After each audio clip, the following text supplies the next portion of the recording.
আমার কথা হলো, আপনি যদি আপনার পার্টনারের মুখের দিকে তাকিয়ে না বোঝেন যে তার কিছু হয়েছে, তাকে কেউ বকা দিয়েছে বা কষ্ট দিয়েছে, কিংবা সে কোনো কারণে আনহ্যাপি আছে, তাহলে আপনি কিসের পার্টনার? সেকেন্ড কথা হলো, আপনি আপনার সুখ দুঃখের কথা আপনার পার্টনারের সাথে শেয়ার করবেন, সেও আপনার সাথে শেয়ার করবে, মানে করাটাই স্বাভাবিক এবং উচিত। কিন্তু কিছু মানুষ আছে যারা আপনাকে ভাবতে বাধ্য করবে যত সব ঢং। এই সামান্য জিনিস আবার শেয়ার করার কি আছে?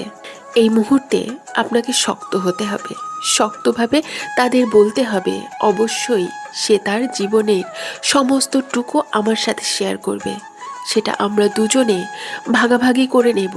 এখানে তৃতীয় পক্ষের কোনো কথাই কোনো কিছুর হেরফের হবে না, সে যেই হোক।